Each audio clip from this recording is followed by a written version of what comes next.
अहम प्रश्न है, बार बार इसका उत्तर दूंगा जैसे ही तुम पूछोगे, लेकिन उससे पहले तुम्हारा एक कर्तव्य बनता है। मैंने थीम पहले बता दिया आपको, और अक्सर प्रश्न पूछने वाला खुद ही करता है। अगर आपने कर्ता भाव से कर्म किया, कोई भी कर्म किया, तो पक्का मान के चलना कि भोक्ता भाव से आपको उसका सुख या दुख भोगना पड़ेगा।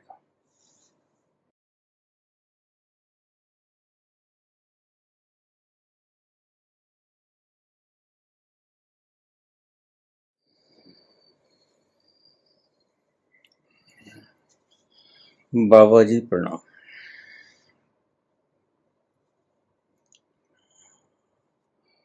कौन करता और कौन भोगता, इस प्रश्न का सविस्तार उल्लेख करने का कष्ट करें। रवि, कौन करता कौन भोगता, लगता है मैंने जितनी वीडियोस कर्म की थ्योरी पे बनाई हैं वो कोई कम नहीं है,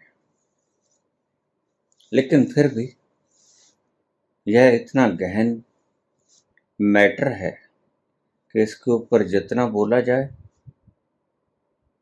उतना ही थोड़ा है। अहम प्रश्न है, बार बार इसका उत्तर दूंगा जैसे ही तुम पूछोगे, लेकिन उससे पहले तुम्हारा एक कर्तव्य बनता है कि आप सभी पुरानी वीडियोस को अच्छी तरह से सुन लें। आपको समझ आ जाएगा, ऐसा मैं मानता हूं। तो लीजिए हम इस प्रश्न के गहरे में चलते हैं। कौन करता है और कौन भोगता है?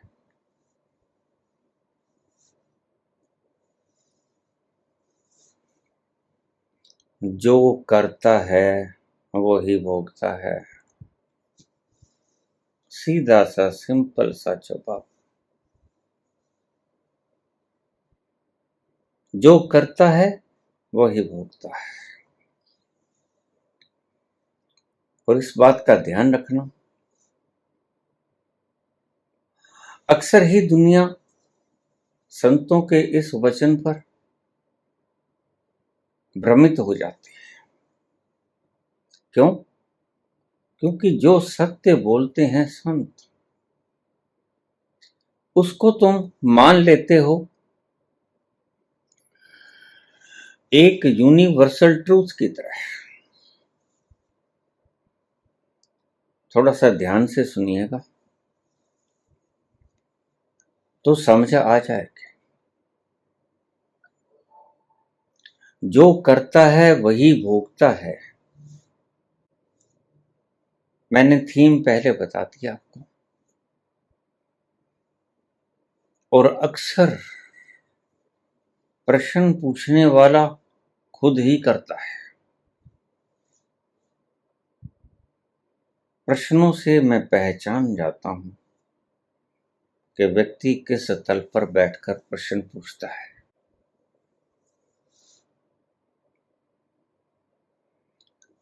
और 99.99% लोग करता भी हैं, और जो करता है वह भोगता भी है। लेकिन संत कुछ अलग भाषा का इस्तेमाल करते हैं। इसका मतलब ये नहीं कि संत आपको यूनिवर्सल ट्रूथ बता रहा है। ये गलती मत खा जाना। संत अपनी स्थिति बता रहा है, स्वयं की स्थिति। अगर लाओजे कहता है और अगर कृष्ण कहते हैं, अगर बाबा नानक कहते हैं, कबीर कहते हैं,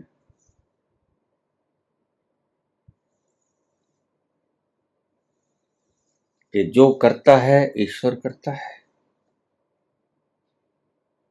और भले के लिए करता है,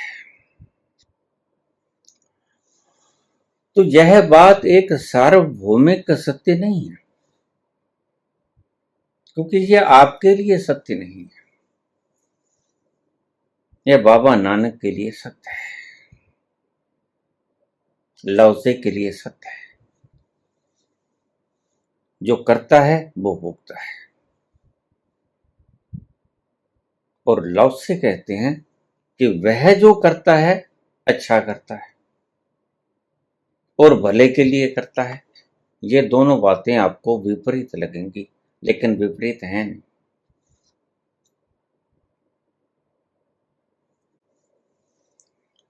अगर आपने कर्ता भाव से कर्म किया, कोई भी कर्म किया, तो पक्का मान के चलना कि भोक्ता भाव से आपको उसका सुख या दुख भोगना पड़ेगा। आओ हम एक उदाहरण से समझ लें।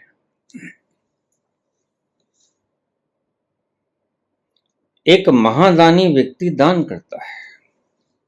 गौर से समझना, इस उदाहरण से आपको सब स्पष्ट हो जाएगा।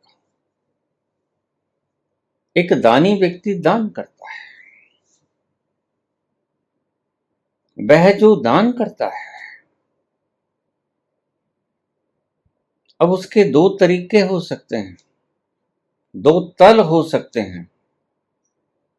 और अक्सर कहा गया संतों के द्वारा कि गुप्त दान महाकल्याण। क्यों कहा गया? तो आइए हम इस बात को साफ करें। बड़ा महत्व प्रश्न है। सिर्फ दान के ऊपर ही नहीं, समस्त प्राणियों के कर्म के ऊपर ये प्रश्न है, जवाब है। तो किसी ने दान किया तो उसका फल क्या होगा? अगर आपसे पूछा जाए तो आप कहोगे दान का फलित होगा। दे दुनिया 70 आखिर, इस्लाम कहता है 10 गुना इस दुनिया में मिलेगा और 70 गुना उस दुनिया में मिलेगा, इस दुनिया के पार की दुनिया।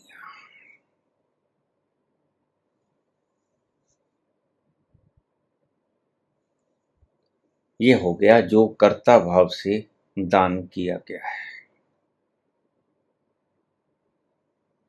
उसका फल सुख की तरह मिलेगा। बहुत बारीक बात है, शांति से सुनने की चेष्टा करेंगे तो आपको सारी गांठ खुल जाएगी।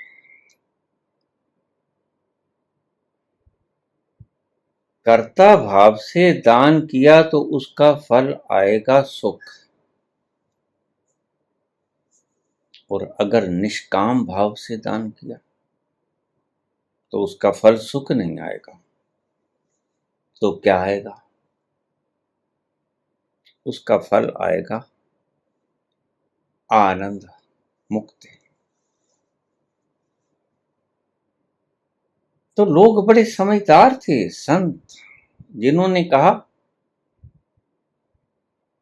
कि अगर सुख चाहिए तो दान कीजिए सकाम भाव से, निष्फल तो होता नहीं, फिर तो आपको सहस्रों गुना सुख मिलेगा। और अगर सुख नहीं चाहिए, वह चाहिए जिसकी धारा अखंड है, जिसकी धारा टूटती नहीं, जिसकी धारा निरंतर है, बनी रहती है, और उसे हम आनंद कहते हैं। अगर वह चाहिए तो फिर अगर आपका दायां हाथ दान करता है तो बाईं को पता नहीं होना चाहिए। बहुत सी कहावतें हैं, नेकी कर दरिया में डाल। इन सभी शब्दों का यही अर्थ था। अगर दान करने के बाद आपके चित्त के ऊपर कोई लकीर नहीं रहती तो वह दान आपको फलीभूत होगा आनंद की तरह। वह दान आपको फलीभूत होगा बंधन को काटने के हेतु। आपके जन्मों जन्मों के पाप भी पुण्य भी कट सकते हैं।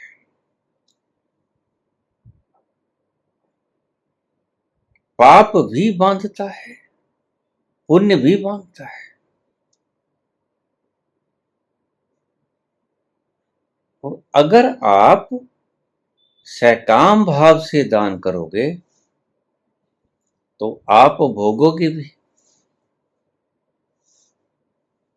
और अगर आप निष्काम भाव से दान करोगे तो आप भोगोगे नहीं।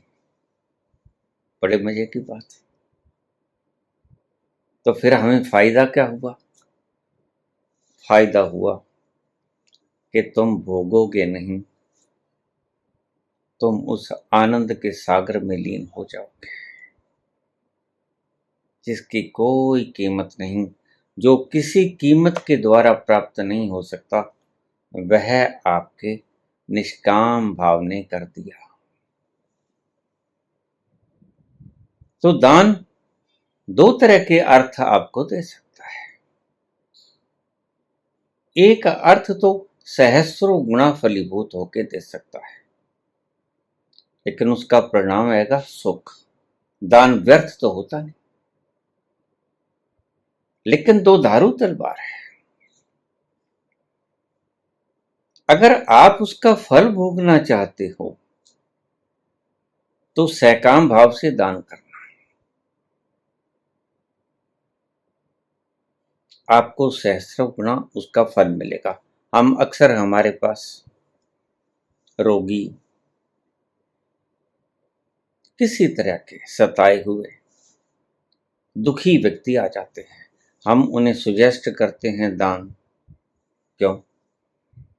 पंछियों को, प्राणियों को, गौओं को चारा दाना डाल दो। वह फलीभूत होकर आपके सांसारिक कष्टों का निवारण करेगा। अगर आपको कोई कष्ट है, शारीरिक, मानसिक, ये रोग हैं, आध्यात्मिक रोग तो होता नहीं। ये दो ही तरह के रोग होते हैं, शरीर और मन।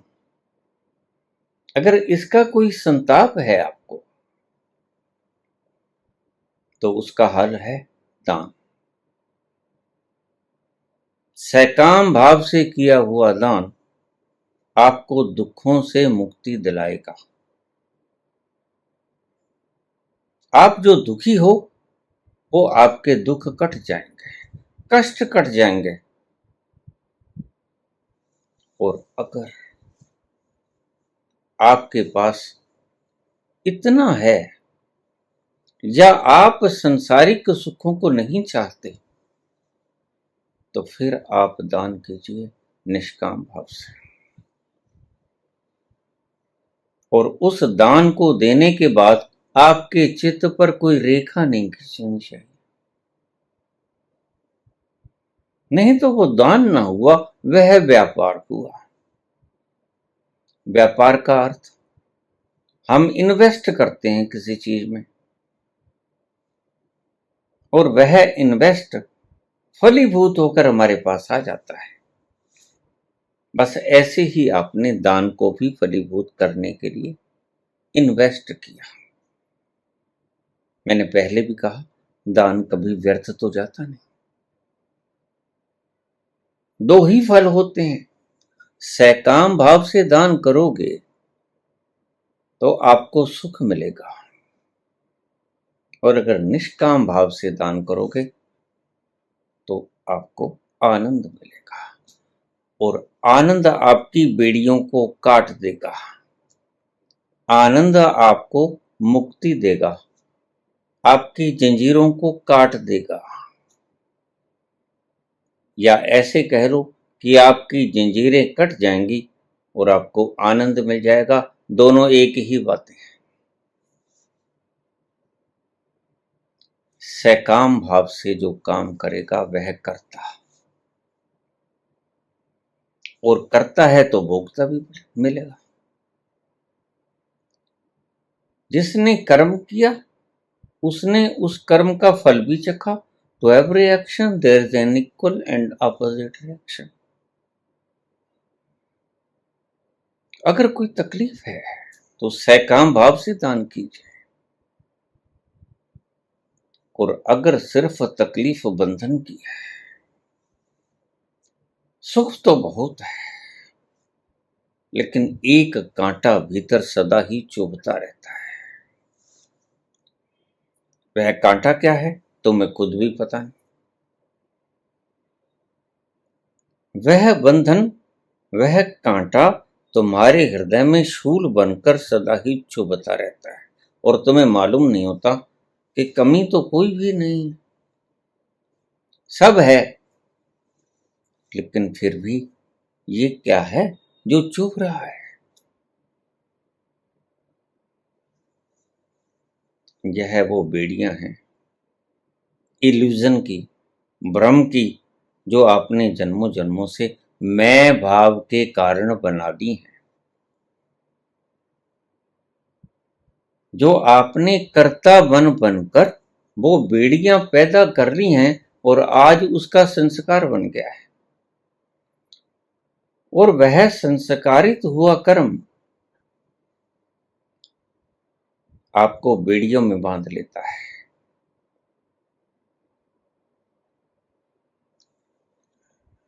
कर्ता कौन, भोगता कौन? जो करता है वही भोगता है, जो नहीं करता है वह भोगता भी नहीं।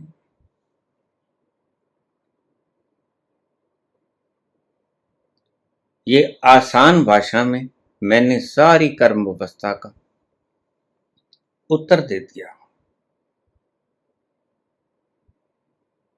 रवि पूछते हैं कि कर्ता कौन है, भोगता कौन है? ये तुम्हारे पर डिपेंड करता है। पहले तो तुम कर्ता भाव से ही कर्म करोगे। तो कैसे कर्म करो?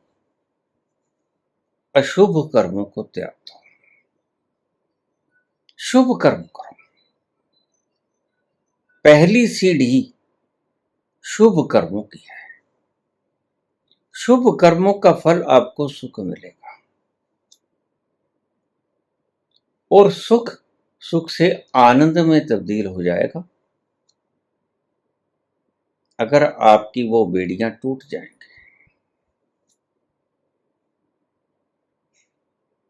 कर्ता भाव से कर्म दुख देता है, यानी बेड़ियां, वो बेड़ियां चाहे सुख के रूप में है और चाहे दुख के रूप में हो।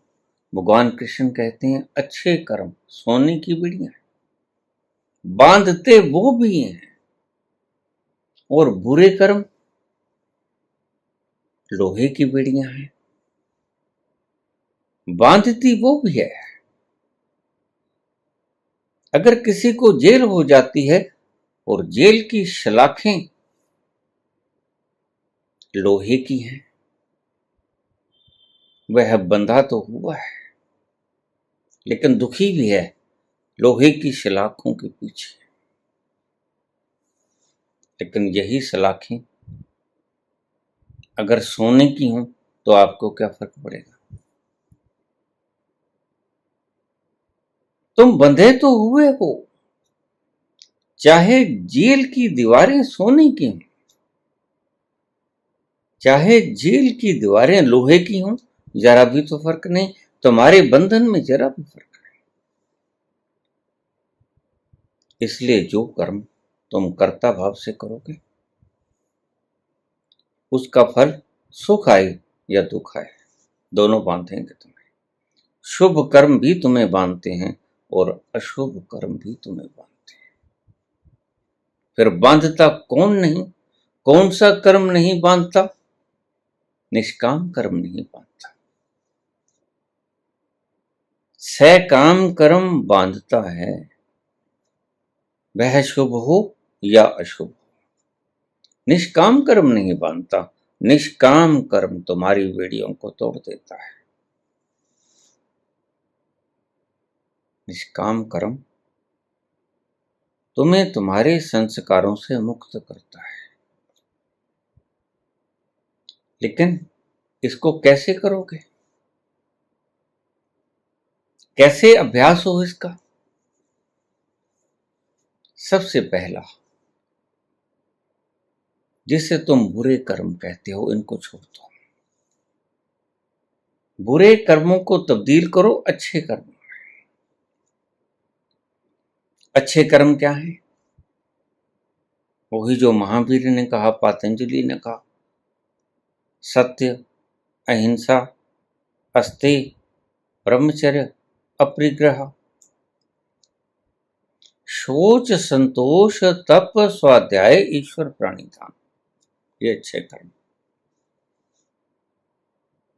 इनको करने से आपको सुख मिलेगा। अगर हिंसा नहीं करोगे तो तुम सुखी रहोगे। अगर झूठ नहीं बोलोगे तो तुम सुखी रहोगे। अगर चोरी नहीं करोगे तो तुम सुखी रहोगे।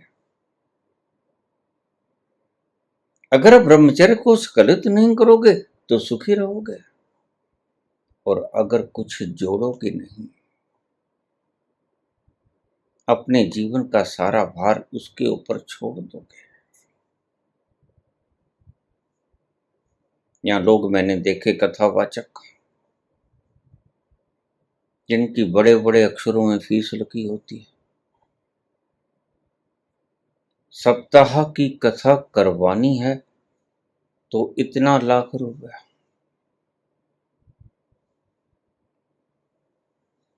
और उपदेश करते हैं कि सकाम कर्म न करो, निष्काम कर्म करो।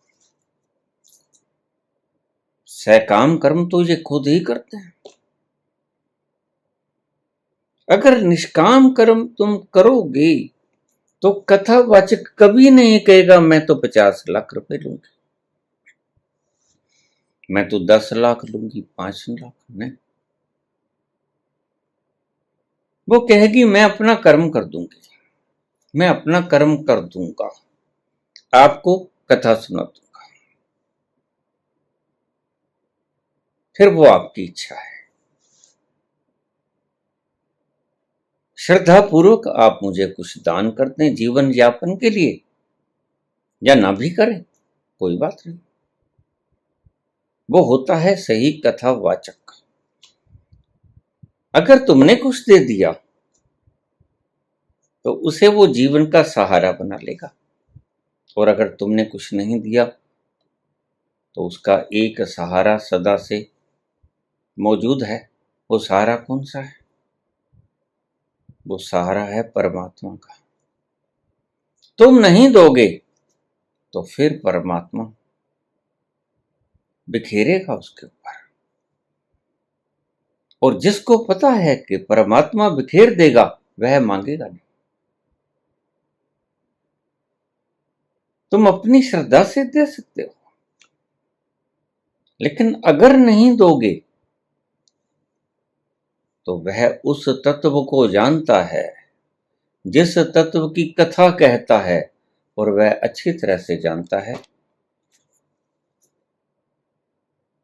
कि सारे जीवों को पालने वाला, सबना जिया का एक दाता, वह मुझे प्रदान कर ही देगा। युगों युगों तक वह तुम्हें लुटाता ही रहा है और तुम खाते ही रहे हो। दाता दे लेंदा थक पा, जुगा जुगंतर खाई खा।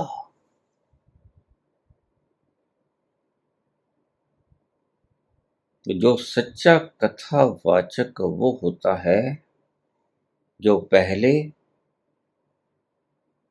यह अनुभव करता है, सबना जिया का एक दाता। इसको ध्यान से समझ लेना। वह फिर कथा करता है तो उसकी कथा में रस होता है। उसकी कथा में ढोलकी, छेने, हारमोनियम, बेंजो, वीणा की मधुर ध्वनि नहीं होती, लेकिन उसकी आवाज में, उसकी कथा वाचन में उसके जो शब्द आते हैं वो वहां से आते हैं जहां से ये सारे वाद्य यंत्र बज रहे हैं। वाजय नाद अनेक असंख्या कीर्ति बावण हारे। उस तल से टकरा के आती है आवाज, फिर उसकी कोई वीणा मुकाबला नहीं कर सकती। तुम्हारा संगीत तो शोर है, लेकिन भीतर से वो आई हुई आवाज शोर नहीं। भीतर से वो आई हुई आवाज अपने साथ उस अमृत को लपेटे हुए है जो तुम्हें दिखाई तो नहीं पड़ता, लेकिन महसूस तुम करते हो। सच्चा कथावाचक वह है जो जिसने अनुभव कर लिया। क्या? सबना जिया का एक दाता। तो जो ये लोग पट्टिकाएं लिखाए बैठे हैं, कथावाचक, 7 दिन की कथा इतने पैसे, 5 दिन की कथा इतने पैसे, 3 दिन की कथा के इतने पैसे। इनको परमात्मा पे यकीन नहीं है। बहुत गहरी बात बोल रहा हूं, समझने का प्रयास करें। क्योंकि इसने तुमसे मांग लिया। परमात्मा पे भरोसा होता तो तुमसे ना मांगता। जिसको परमात्मा पे भरोसा हो गया वह तुमसे नहीं मांगेगा। फिर तुम्हारे द्वारा परमात्मा उसे प्रदान कर दे तो अहो भाग्य है। अन्यथा परमात्मा किसी भी विधि से उसे प्रदान कर देगा। जो मांगता है वह मंगता है। जो मांगता है वह फकीर नहीं। फकीर तो मिलता है मांगने वाले से कहीं ज्यादा, और मांगने वालों को सही मायने में भीख भी नहीं मिलती। कबीर कहते हैं बिन मांगे मोती मिले। उन मोतियों की बात कर रहा है जो उस अलौकिक तल पर पड़े हैं। वो मिलते हैं उसे जब तुम नहीं मांगोगे, तो तुम उस तल पर निकल जाओगे जहां हीरे मोती जवाहरात गहरे तलों पे पड़े। और अगर मांगोगे तो जो मिलेगा वह बेकार होगा, उसका कोई मूल्य नहीं होगा। मिट्टी के ढेलों का क्या मूल्य होता है? मूल्य होता है माणिक मोती मणियां, हीरे जवाहरात।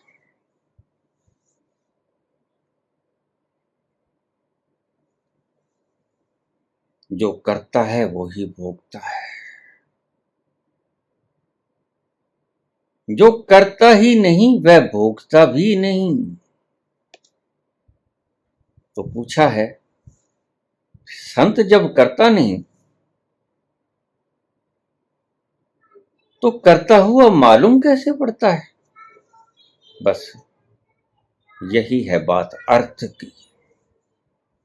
संत भी तुम्हें लगेगा कि कर रहा है कुछ, लेकिन संत कर रहा है नहीं रहा। संत वैसे ही करता है जैसे कठपुतली नाचती है। भला मुझे जवाब दो, कठपुतली खुद से नाचती है? कठपुतली जब नाचती है तो क्या वह खुद के प्रयास से नाचती है? नहीं, वह किसी के इशारों से नाचती है। वह किसी के हाथों की उंगलियां ऊपर जाती हैं, नीचे आती हैं, और उसी के इशारों से कठपुतली नाचती है।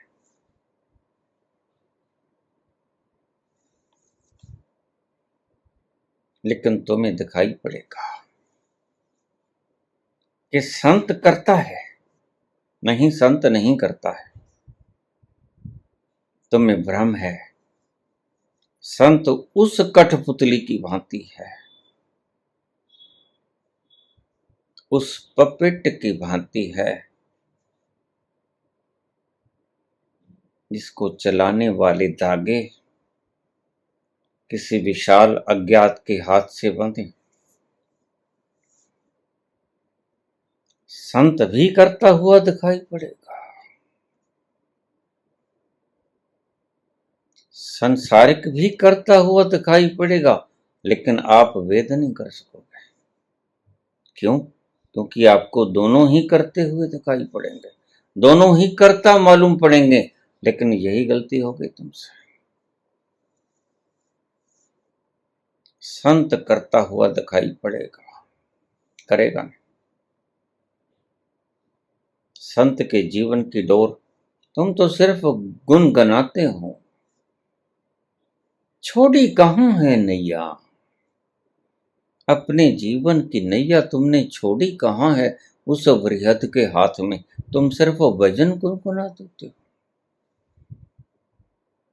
और भजन गुनगुनाने से आपने अपने जीवन की नैया उसके हाथों में सौंप दी, यह सिद्ध नहीं करता है। तुम कह देते हो मेरा आपकी कृपा से सब काम हो रहा है, मेरा आपकी कृपा से सब काम हो रहा है। करते हो तुम कन्हैया,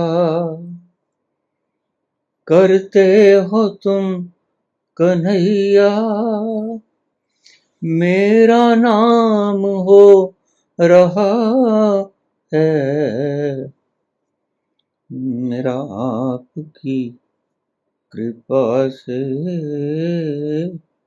सब काम हो रहा है। अब यहां समझिए क्या फर्क है। ध्यान से समझोगे, सुनोगे, गहरे से सुनोगे, बात साफ हो जाएगी। आपकी कृपा से सब काम हो रहा है, लेकिन जरा सोचो, अगर आपका काम न हो तो क्या आप फिर भी गुनगुनाओगे? नहीं, कथावाचक फिर नहीं गुनगुनाएगा। कथावाचक को कह दो कथा कर दो, दक्षिणा श्रद्धा अनुसार देंगे, न भी देंगे कोई बात नहीं। अगर ये शर्त है तो कथा कह दो, वो आपको कहानी सुनाने से इनकार कर देंगे। तो यहां भेद पड़ जाएगा आपको। संसारिक और फकीर का भेद यहां पता चल जाएगा। फकीर का अगर काम न भी हो तो वह धन्यवाद करेगा, लेकिन कथावाचक का काम अगर न हो तो वह शिकायत करेगा। अगर आप कहो कि हम तो दक्षिणा नहीं देंगे, तो कहेगा हम फिर कथा भी नहीं करेंगे। ये जो 20 लोग हमने ले रखे हैं, इनके परिवार पालन होते हैं कथावाचक से। किसने कहा कि तुम 20 लोगों को साथ रखो? किसने कहा कि तुम वाद्य यंत्रों के सहित अपनी कथाओं को कहो? आवाज में इतनी मिठास, आवाज उस वेत्री तलों को छू के आती नहीं, तो बाहरी वाद्य यंत्रों का सहारा आवश्यक हो जाता है। जिसकी आवाज ही वीणा की मधुर तरंगों से बढ़िया उच्चारण करती हो, उसको भला वीणा की तरंगों की जरूरत क्या है?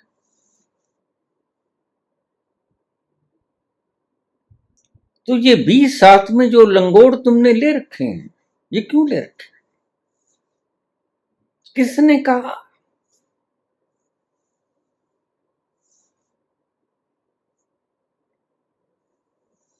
लेकिन ये तो कहेंगे हमारा इतना खर्चा, आने का खर्चा, जाने का खर्चा। ये निष्काम कर्म नहीं, ये सकाम कर्म है। इनको सुख तो देंगे, लेकिन ये बंधे हुए ही रह जाएंगे। अंत में कबीर कहते हैं एक सिंहासन चढ़ चले। कौन चढ़ेगा सिंहासन? जो निष्काम कर्म करेगा। एक बंधे जात जंजीर, कौन जंजीर से बंधे बंधे जाएगा? जिसने सकाम कर्म किया।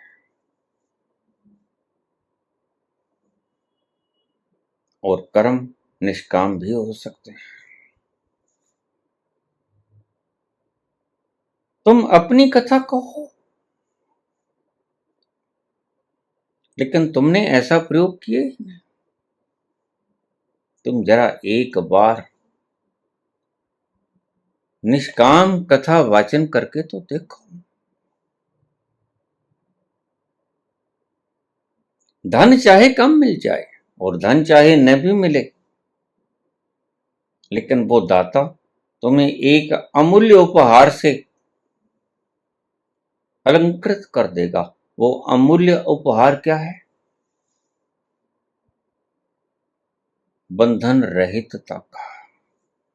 तुम्हारी सब बेड़ियों को वो काट देगा, और सब बेड़ियों को काटने का निष्काम कर्म सबसे बढ़िया रास्ता है। निष्काम कर्म सिर्फ वो ही कर सकता है जिसके भीतर का मैं समाप्त हो गया। कठपुतली निष्काम कर्म कर सकती है, क्योंकि कठपुतली स्वयं कर्म नहीं करती। कठपुतली को कोई कर्म करवाता है, कोई नचाता है। जैसा जैसा नचाता है हूबहू उसी तरह से कठपुतली नाचती है।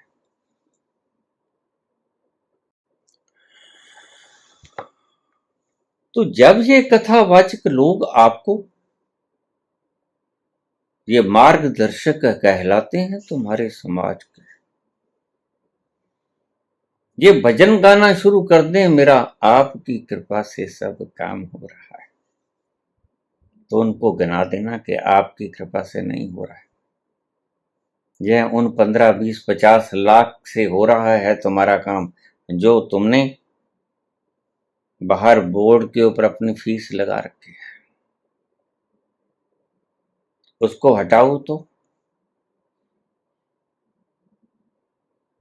एक संत हुए ऐसे जो कथावाचक थे, भागवत की कथा बोलते थे, लेकिन मांगते कुछ नहीं थे। जो मांगता नहीं उसे मोती मिल जाते हैं।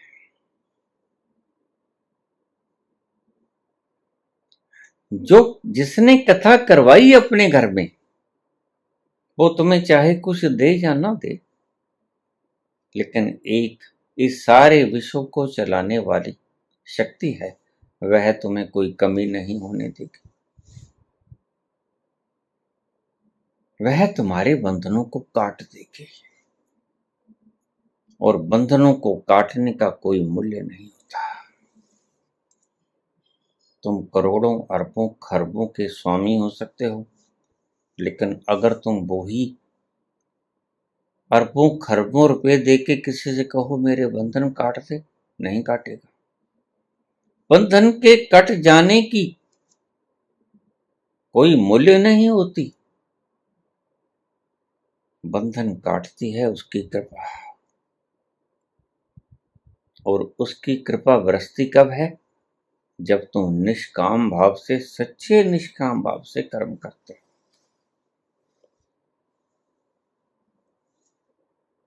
यही भगवान कृष्ण ने कहा, तू समर्पण भाव से कर्म कर, मैं तुम्हें सभी पापों से मुक्त कर दूंगा। पाप क्या है? पाप वो जो तुम्हें बंधन में बांध दे।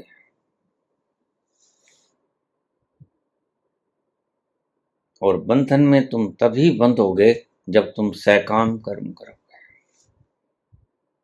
अगर तुम निष्काम कर्म करोगे, सिर्फ कर्म करोगे और उसके फल की तरफ ख्याल नहीं करोगे, तो तुम्हें वो फल मिलेगा, वो मीठे फल तुम्हें मिलेंगे जिसकी तुम कभी अपेक्षा भी नहीं किए थे। सकाम कर्म करोगे, सुख मिलेंगे, बिल्कुल ठीक। लेकिन निष्काम कर्म करोगे तो बंधनहीनता मिलेगी, आपके बंधन कट जाएंगे।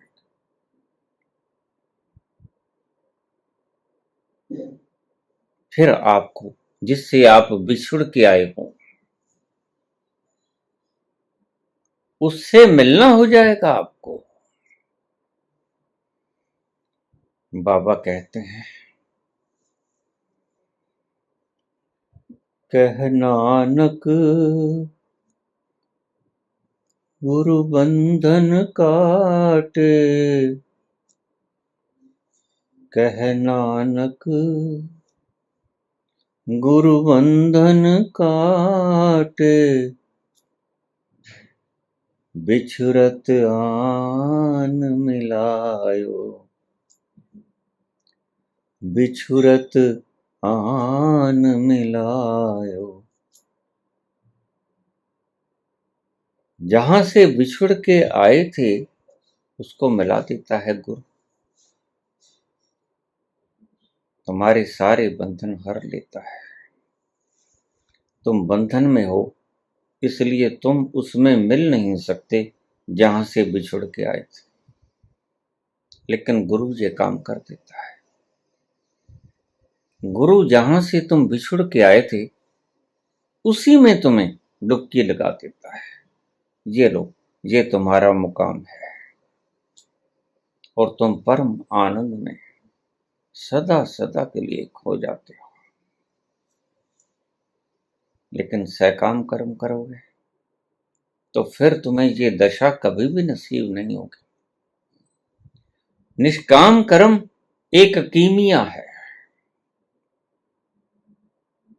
यह वो रसायन है जो आपको बंधनहीनता की अवस्था में ले जाएगा, और जिसके बंधन कट गए वह दम से अपने आप ही में गिरेगा।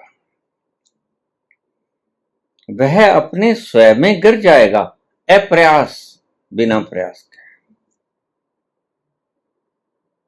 और जब उसे फल मिलेगा, जब वह अपने आप में पहुंच जाएगा, अपने ही भीतर बैठे हुए स्वयं के भीतर छलांग लगा देगा जहां से वो कभी बिछड़ के आया था, तो उसके आनंद का कोई और छोर, ठिकाना, पैमाना, मापदंड नहीं होगा।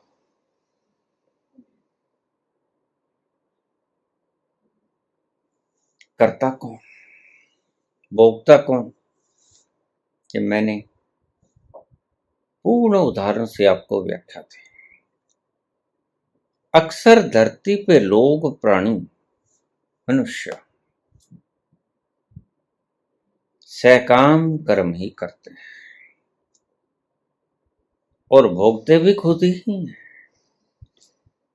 क्योंकि उन्होंने किया, उनके भीतर करने का कर्ता भाव बना, और जिसके भीतर कर्मों का कर्ता भाव बना वह फिर भोगेगा, उसको भोगना ही पड़ेगा। लेकिन जो उसके चरणों में न्यौछावर होके समर्पण भाव से एक पपट की तरह जैसे वो चलाता है वैसे तुम चलते हो, तो कर्ता की जरा भी छाया नहीं पड़ेगी।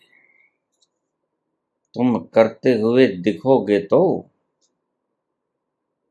लेकिन उस कर्तापन की लकीर आपके भीतर नहीं, आपको छू भी ना पाएगा वो कर्म। कर्ता भाव आपसे अलग हो जाएगा। क्यों? क्योंकि आपने किया नहीं।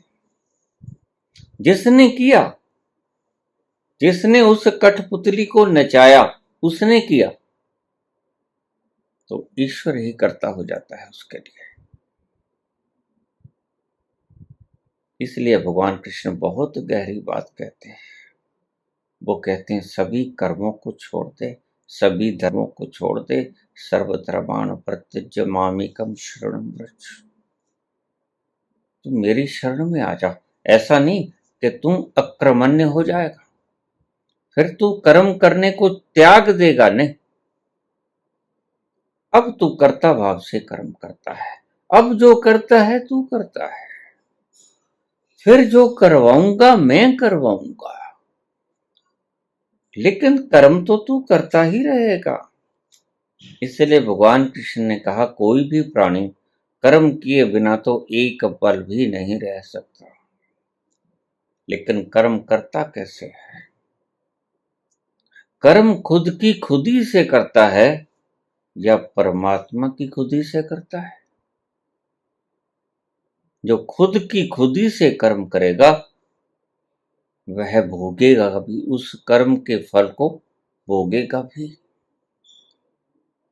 और जो उसकी खुदी से काम करता है, पपट की तरह जैसा वो नचाता है वैसे नाचता है, तो फिर वो आनंदित रहेगा। क्योंकि अगर उसने दास बना दिया तो वह खुश है, अगर राजा बना दिया तो भी खुश है, दास बना दिया तो भी खुश है। उसने बेइज्जती करवा दी, उसने मान सम्मान दिला दिया, उसने नुकसान कर दिया, उसने नफा कर दिया, लेकिन तुम्हें मालूम है कि जहां मेरा कुछ है ही नहीं। सच में आप कहते हो कि हमारा नुकसान हो गया, आप कहते हो कि हमारा मुनाफा हो गया, लेकिन अगर आप सत्य को देखोगे जिस दिन, तो आपको पता चलेगा न तो आपका कुछ घटता है न आपका कुछ बढ़ता है, क्योंकि आप ही नहीं। अगर आप होते तो आपका कुछ बढ़ता, आपका कुछ घटता। यह सब माल मालिक का तुमने कुछ बनाया? ध्यान से सोचना। शरीर का वो कौन सा अंग है जो आपने बनाया? मन का वो कौन सा अंग है जो आपने बनाया? बुद्धि का वो कौन सा यंत्र है जो आपने बनाया? आपने कुछ भी तो नहीं बनाया, सब बनाया उस सर्जनहारे ने। फिर तुम्हारा बीच में क्या है? तुम्हारा सिर्फ मैं है। तुम करते धरते कुछ भी नहीं, तुम कर सकते कुछ भी नहीं, सिर्फ फोकी मैं करता हूं। जिसको बड़ी गद्दी मिल जाती है वह छाती फुला लेता है, जिसको छोटी पीएन की पोस्ट मिल जाती है वह दुखी होता है। लेकिन ना तो यहां दुखी होने का कोई कारण है, ना ही यहां सुखी होने का कोई कारण है, क्योंकि यहां तुम्हारा कुछ नहीं। तुम्हारा यहां कुछ घटता नहीं, तुम्हारा यहां कुछ बढ़ता नहीं, तुम्हें कभी कोई नुकसान हुआ ही नहीं और तुम्हें कभी कोई फायदा हुआ ही नहीं। यह आंतरिक सत्य है जो संतों ने अपनी नग्न आंखों से निहारा, और जैसे ही उन्होंने निहारा उनका मैं टूट गया। फिर उनका तुम कभी उनको लूट नहीं पाओगे, फिर उनको तुम कभी कुछ दे ना पाओगे। ना उनके हर्ष होगा, ना उनको शोक होगा। यही कृष्ण समझाते हैं अर्जुन को, हे अर्जुन, जिनके लिए शोक नहीं करना चाहिए उनके लिए तुम शोक कर रहे हो। इसे ही अज्ञान कहते हैं कृष्ण। तुम्हें पता नहीं, तुम्हारा कुछ कभी घटा नहीं, तुम्हारा कुछ कभी बढ़ा नहीं, क्योंकि तुमने यहां कुछ सृजन किया ही नहीं। जिसने सृजन किया उसका ही घटता बढ़ता है, तुम्हारा यहां कुछ है नहीं। और आखिर में यही बात समझ में आती है आदमी को देखने के उपरांत, मेरा यहां कुछ नहीं। हम आरती में गा देते हैं, तेरा तुझको अर्पण, क्या लागे मेरा। सिर्फ शब्द हैं और आप इन शब्दों से अपने आप को संतुष्ट कर लेते हो। काश ये हकीकत तुमने अपनी नग्न आंखों से देखी होती कि सब उसका है, मेरा कुछ नहीं है, लेकिन जाना तो तुमने कुछ भी नहीं। भीतर तो तुम्हारे मैं भाव बना रहता है, भीतर तो तुम मालिक भी हो और भीतर तुम दास भी हो, गुलाम भी हो। लेकिन सच में ना तो तुम मालिक हो ना तुम गुलाम हो, तुम हो ही नहीं।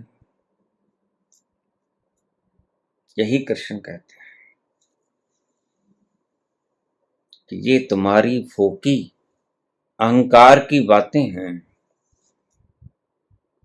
महत्वहीन है, इनका कोई मूल्य नहीं है। अर्जुन, किसको मारेगा, कौन मरेगा। यहां कोई मरता नहीं, यहां जलता गलता सूखता नहीं, फिर किसको मारोगे। कृष्ण के कहने का यही मतलब है, तुम हो ही नहीं, एक ही है। नुकसान है तो उसका है, फायदा है तो उसका है। और ध्यान रखो, उसका ना फायदा होता है ना नुकसान होता है। तुम्हारा तो कुछ फायदा नुकसान होता ही नहीं, उसका भी कोई फायदा और नुकसान नहीं होता, क्योंकि सबका मालिक वही है। और उसने जो बना दिया उसमें घटाने वाला कोई है ही नहीं और उसमें बढ़ाने वाला भी कोई है ही नहीं। मैं फिजिक्स पढ़ता था, सबसे पहले बाहर बाहर चैप्टर पर आता था, matter can neither be created nor can be destroyed. तुम पदार्थ को न तो मार सकते हो ना ही पैदा कर सकते हो, फिर तुम कर क्या सकते हो? सच पूछो तो फिजिक्स उपनिषदों का सार है। फिजिक्स का ये शब्द आपके सब धर्म ग्रंथों का सार है, यद्यपि तुम समझ नहीं पाते। मैं क्यों कहा matter can neither be created nor can be destroyed. तो प्रोफेसर साहब फिर आदमी के हाथ में क्या है?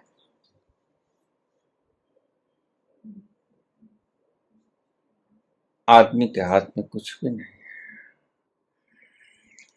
सिर्फ उपनिषदों को ही मत पढ़ लेना, विज्ञानकों की खोजी हुई इस फिजिक्स को भी पढ़ लेना। यह भी उपनिषदों से कम मूल्यवान नहीं है। यह शब्द वेद वाक्य है। फिजिक्स के ये 4 शब्द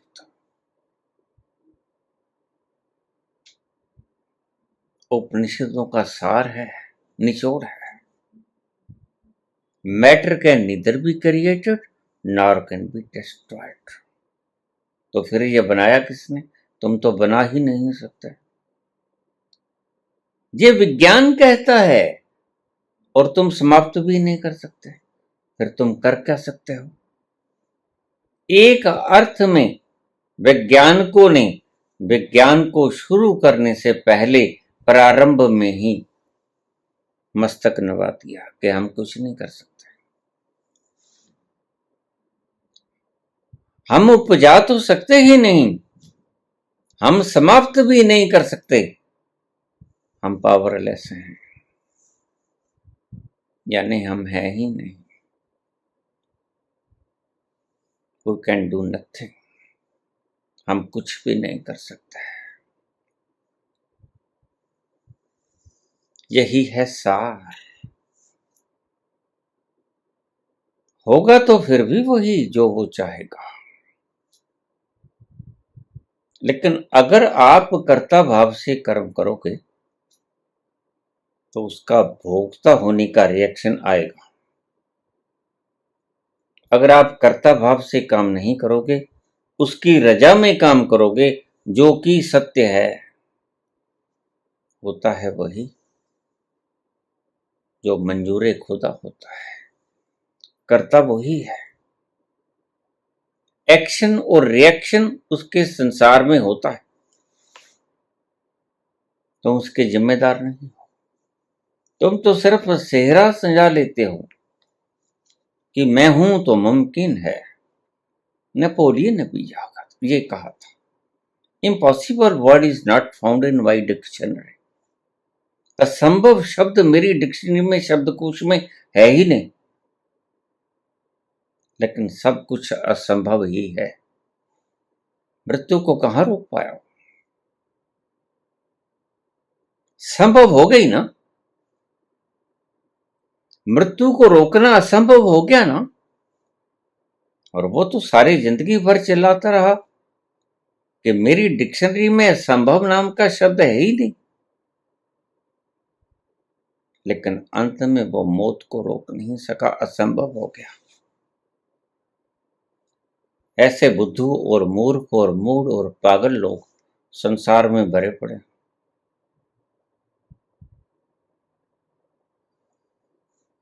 उनके पीछे मत लग जाना।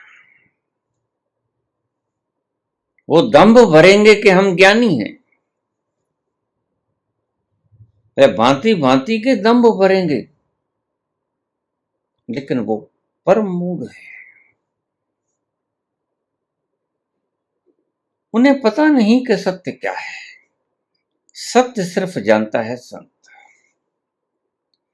सत्य जानता है सिर्फ फकीर, और इससे अलावा कोई नहीं जानता है। और अगर ये जानना है कि कौन करता, सत्य में कौन करता और कौन भोगता, तो फकीर के तल पर चले जाओ, तो तुम्हें पता चल जाएगा कि सत्य क्या है। कायदे और नियम के हिसाब से जो करेगा वो भरेगा, लेकिन अगर तुम फकीर के तल पर चले जाओ तो तुम ये पाओगे, ना तुम करते हो ना तुम भोगते हो। ये सार है। फिर सुन लीजिए सार को। संसारिक बनकर अगर कर्म करोगे तो उसका फल भोगना पड़ेगा, लेकिन ये झूठ है, क्योंकि तुम कर्म करते ही नहीं।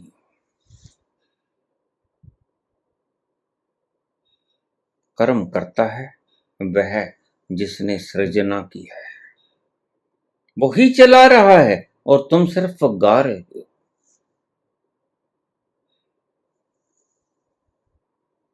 जिसने जन्म दिया इस सृष्टि को वही चला भी रहा है, लेकिन ये गाने के लिए है, ये समझे बमझे नहीं है। जो समझ जाता है उसको फकीर कहते हैं, उसको संत कहते हैं। तो गाओ तो बेशक ना, गाने का कोई औचित्य भी नहीं है। देखो सत्य क्या है, व्हाट्स द ट्रूथ। क्या तुम करता हो, क्या तुम हो? यही रमन ने कहा, यही कहा गुरुजीएफ ने, यही कहा सभी संतों ने। तुम जरा देखो तो, जरा खोजो तो, तुम हो भी कि नहीं हो, और हो तो कौन हो। और ये खोज लेना अंतिम खोज है, इससे आगे कोई खोज नहीं। तुम लाख खोजते जाना, संसार के नियमों के, पदार्थ के नियमों को लाख खोजते जाना, तुम्हारी खोज कभी खत्म नहीं होगी।